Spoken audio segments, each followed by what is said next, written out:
बाकीपुर तो मेरे लिए मतलब आप समझिए कर्मस्थली से और जो आपकी जन्मस्थली है वहीं से आप लड़ना चाहेंगे, वहीं से आपका जुड़ाव है। जो लोग हैं मुझे लगता है कि जहाँ से हिम्मत मुझे मिली है बाकीपुर की जनता से ही हिम्मत मिली है और इसी को मैं आगे बढ़कर चलना चाहता हूँ। आप अगर जीतते हैं तो सबसे पहले किन बातों पर ध्यान देंगे? मुझे लगता है कि मैं 3 बातों पर ध्यान दूंगा।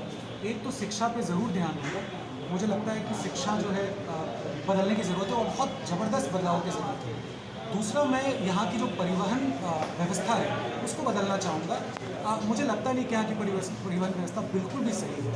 तीसरा, मैं इनफैक्ट बिहार के लोगों के रोज़गार के बारे में बात करूँगा और ख़ासकर पटना के लोगों के बारे में, क्योंकि मैं रोज़गार देने, ट्रेनिंग से और शिक्षण से जुड़ा हुआ हूँ। इन 3 चीज़ों पे मैं ज़रूर कार्य करूँगा। इसके अलावा तो जो पार्क हैं मुझे लगता है कि बहुत ज़रूरी है लोगों के मानसिक संतुलन को भी बनाए रखने के लिए। आज के ज़माने में पार्कों की ज़रूरत है, बहुत सारी फुटपाथ की ज़रूरत है। मैं छोटी छोटी चीज़ों पर ध्यान दूंगा।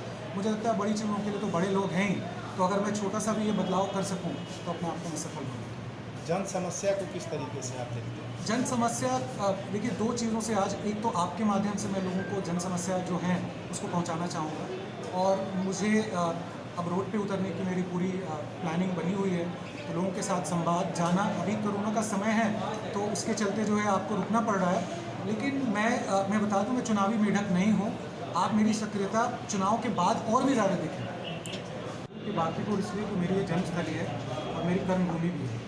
तो बाकीपुर तो मेरे लिए मतलब आप समझिए कर्मस्थली से और जो आपकी जन्मस्थली है वहीं से आप लड़ना चाहेंगे, वहीं से आपका जुड़ाव है। और जो लोग हैं मुझे लगता है कि जहाँ से हिम्मत मुझे मिली है बाकीपुर की जनता से ही हिम्मत मिली है और इसी को मैं आगे बढ़कर चलना चाहता हूँ। आप अगर जीतते हैं तो सबसे पहले किन बातों पर ध्यान देंगे? मुझे लगता है कि मैं 3 बातों पर ध्यान दूंगा।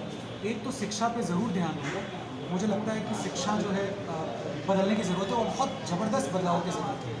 दूसरा, मैं यहाँ की जो परिवहन व्यवस्था है उसको बदलना चाहूँगा। मुझे लगता नहीं कि यहाँ की परिवहन व्यवस्था बिल्कुल भी सही है। तीसरा, मैं इनफैक्ट बिहार के लोगों के रोज़गार के बारे में बात करूँगा और ख़ासकर पटना के लोगों के बारे में, क्योंकि मैं रोज़गार देने, ट्रेनिंग से और शिक्षण से जुड़ा हुआ हूँ।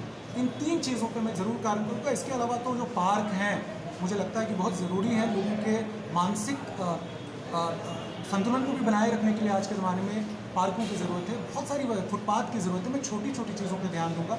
मुझे लगता है बड़ी चीज़ों के लिए तो बड़े लोग हैं ही, तो अगर मैं छोटा सा भी ये बदलाव कर सकूँ तो अपने आप को मैं सफल हूँ। जन समस्या को किस तरीके से आप देखते हैं? जन समस्या देखिए 2 चीज़ों से आज, एक तो आपके माध्यम से मैं लोगों को जन समस्या जो हैं उसको पहुंचाना चाहूँगा और मुझे अब रोड पे उतरने की मेरी पूरी प्लानिंग बनी हुई है। तो लोगों के साथ संवाद, जाना, अभी कोरोना का समय है तो उसके चलते जो है आपको रुकना पड़ रहा है, लेकिन मैं बता दूं मैं चुनावी मेढक नहीं हूँ। आप मेरी सक्रियता चुनाव के बाद और भी ज़्यादा देखेंगे।